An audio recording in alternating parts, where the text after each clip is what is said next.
क्या ये सोच समझ के सरकार ने तय किया था कि 86% पैसा जो बाजार के अंदर है हिंदुस्तान के, वो अधिकांश नकली पैसा है? पूरी दुनिया में एक संदेश गया कि हिंदुस्तान की इकोनॉमी केवल काले धन पर टिकी हुई है, केवल अपराधी, कालाबाजारी और नकली नोट रखने वाले हिंदुस्तान की इकोनॉमी को चलाते हैं। आपने देश के सब लोगों को अपराधी बना दिया। कम से कम उनको बताते कि फलां तारीख से हम बंद करने जा रहे हैं। कौन सा आतंकवादी वही भरकर रिजर्व बैंक और स्टेट बैंक के पास जाता कि मेरा काउंटरफिट मनी बदल दो? आपने कैसा कर दिया? आपने तो कह दिया कैशलेस इकोनॉमी। कौन सी कैशलेस इकोनॉमी है दुनिया के अंदर? बड़ा अच्छा, फिर तो अमेरिका के सेंट्रल बैंक को डॉलर नहीं छापना चाहिए। अगर दुनिया के अंदर सिर्फ कैशलेस इकोनॉमी होती, आप रातों रात करना चाहते हैं जो दुनिया में बड़े देश आज तक नहीं कर पाए। कौन सा अधिकार प्रधानमंत्री और आपका है कि बैंक में जमा खातों पे पैसा निकालने पर आप पाबंदी लगाएं? ये अधिकार किस कानून ने आपको दिया? किस संविधान ने आपको ये कानून दिया? ये कैसा देश आप बना रहे हैं कि पैसा हमारा हो, पैसा हमारा हो और आपसे भीख मांगे कि हमको अपने अकाउंट से अपना पैसा निकालने दो? आपने आर्थिक अराजकता भारतवर्ष में लाई है। आपने हिंदुस्तान की जो अर्थव्यवस्था है, जो नकदी भुगतान पे चलती थी, आपने उसकी रीढ़ की हड्डी तोड़ी है। आने वाला वक्त आपको बताएगा। आपके पास सूचना है स्विस बैंक में किसका पैसा है? सूची आपके पास है। लाइखनस्टाइन की सूची आपके पास है। 83 देशों के साथ हमारे सब समय में भी समझौता था। तो बताएं देश को कि किसका कौन कौन उस सूची में है। नाम बताएं देश को आज प्रधानमंत्री।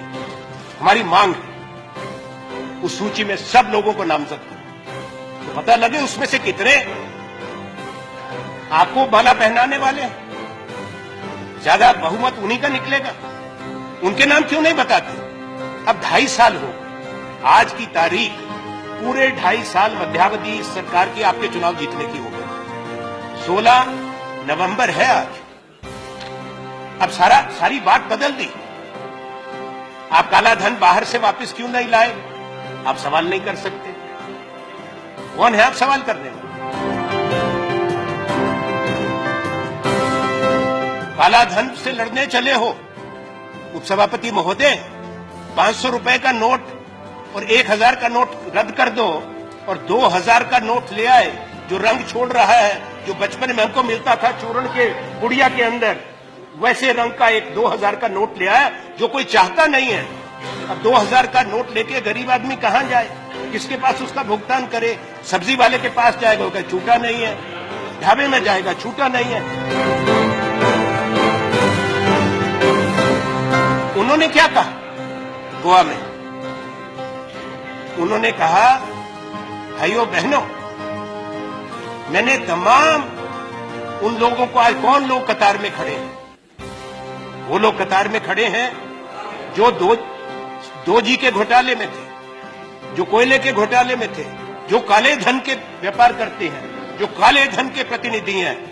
मैं निंदा करता हूं नरेंद्र मोदी प्रधानमंत्री जी की कि आपने हिंदुस्तान का गरीब आदमी जो 5 दिन से 6 दिन से कतार में खड़ा है 2000 रुपए निकालने के लिए, 4000 रुपए बदलाने के लिए, आपने उसको अपराधी कहा, कालाबाजारी कहा, स्कैमर कहा। प्रधानमंत्री को माफी मांगनी चाहिए।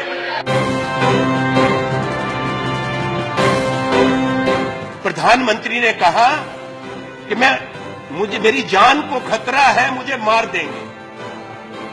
उन्होंने अपनी छाती वाती भी पीटी। उन्होंने कहा मैंने सब कुछ त्याग दिया। ऐसा त्याग तपस्वी सब लोग कर लें कि ऐसे वायदे दिखाएं, ऐसे सपने दिखाएं, प्रधानमंत्री बन जाओ, पूरी दुनिया घूमो, दिन में 5 बार पोशाक बदलो और फिर को सब त्याग तपस्या हो गई। अब आप बताओ प्रधानमंत्री जी, गृह मंत्री, कि प्रधानमंत्री ये क्या सूचना सरकार के पास है? कौन सी साजिश है? कौन से संगठन है? कौन से लोग हैं जो भारत के प्रधानमंत्री की हत्या करना चाहता है। प्रधानमंत्री जो गाजीपुर में गए थे, आपने कहा गाजीपुर में, कहा मैं जरूर पहुंचूंगा। तो गाजीपुर की रैली का क्रेडिट कार्ड से पेमेंट हुआ था, चेक से पेमेंट हुआ था? किसने पेमेंट करी? खूब वहां पे दहाड़ रहे हैं खड़े होकर। कर्नाटक में आपके एक नेता की बच्ची की शादी हो रही है, वहां पे क्या तूफान हो रहा है? 500 करोड़ रुपया शादी में इस्तेमाल हो रहा है। सारे इनके नेता वहां पे जा रहे हैं और काले धन के खिलाफ गिरफ्तार करो ना उसको।